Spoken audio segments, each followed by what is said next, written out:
গোপনে যারা পাপ করেছেন এই ইস্তেগফারটি পড়ুন, আপনার জীবনের সমস্ত গুনাহ মাফ হয়ে আপনি একেবারেই ফ্রেশ হয়ে যাবেন। ইল্লা মান আতাল্লাহ বিকলবিন সালিম, আপনার কলবকে আল্লাহ পাক রব্বুল আলামিন সালিম করে দিবে, পরিষ্কার করে দিবে। যারা গুনাহ করে হতাশ হয়ে গিয়েছেন, আমি জীবনে গোপনে গুনাহ করেছি, আমি আমার জীবনে গোপনে চুরি করেছি, আমি আমার জীবনে অনেক ঘুষ খেয়েছি, আমি আমার জীবনে অনেক সুদ খেয়েছি, আমি আমার জীবনে অনেক মিথ্যা বলেছি, আমি আমার জীবনে অনেক আল্লাহর হুকুম লঙ্ঘন করেছি, জানি না আল্লাহ আমাকে এই গুনাহ মাফ করবে কিনা। যারা এই ধরনের হতাশায় ভুগছেন, আমি তাদেরকে বলবো আল্লাহ পাক রব্বুল আলামিনের কাছে আপনি এই ইস্তেগফারটি যদি একবার পড়তে পারেন, আল্লাহ পাক রব্বুল আলামিন আপনার আমলনামায় সমুদ্রের ফেনা পরিমাণও যদি গুনাহ থাকে, আল্লাহ পাক রব্বুল আলামিন সেই গুনাহকেও তিনি ক্ষমা করে দিবেন। সুবহানাল্লাহ। আল্লাহ পাক রব্বুল আলামিন বলেছেন, ইন্নামাত তাওবাতু আলাল্লাহি লিল্লাযিনা ইয়ামালুনা সুআ বিজাহালাতিন সুম্মা ইয়াতুবুনা মিন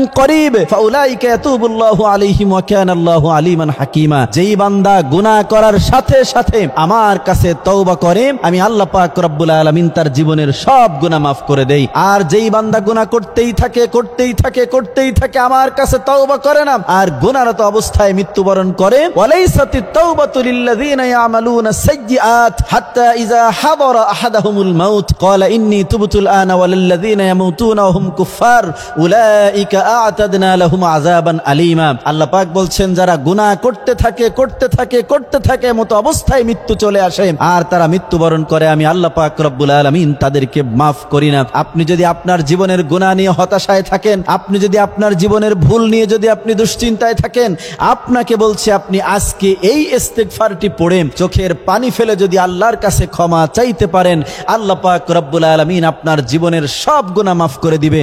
সেই ইস্তেগফারটি হচ্ছে আস্তাগফিরুল্লাহাল্লাযী লা ইলাহা ইল্লা হুয়াল হাইয়ুল কাইয়্যুম ওয়া আতুবু ইলাইহি লা হাওলা ওয়ালা কুওয়াতা ইল্লা বিল্লাহিল আলিয়্যুল আযীম সুবহানাল্লাহি ওয়া বিহামদিহি সুবহানাল্লাহিল আযীম। আপনি যদি ইস্তেগফারটি পড়তে পারেন, আল্লাহ পাক রব্বুল আলামিন আপনার জীবনের সমস্ত গুনাহ মাফ করে আপনার এই গুনার জায়গায় হাসানা দ্বারা পরিবর্তন করে দিবে। অর্থাৎ গুনাহটা আল্লাহ পাক রব্বুল আলামিনের ফেরেশতারা যখন মুছে দেয়, আল্লাহ পাক তখন ফেরেশতাদেরকে বলে, ও আমার ফেরেশতারা, আমার বান্দা যখন তার জীবনের ভুল বুঝতে পেরেছে, তুমি আমার বান্দার ওই গুনার জায়গাটা মুছে নেকি দিয়ে ভরপুর করে দাও। আল্লাহ পাক রব্বুল আলামিন আপনার আমার আমলনামায় এই গুনাহ মুছে সেখানে নেকি দিয়ে ভরপুর করে দিবে।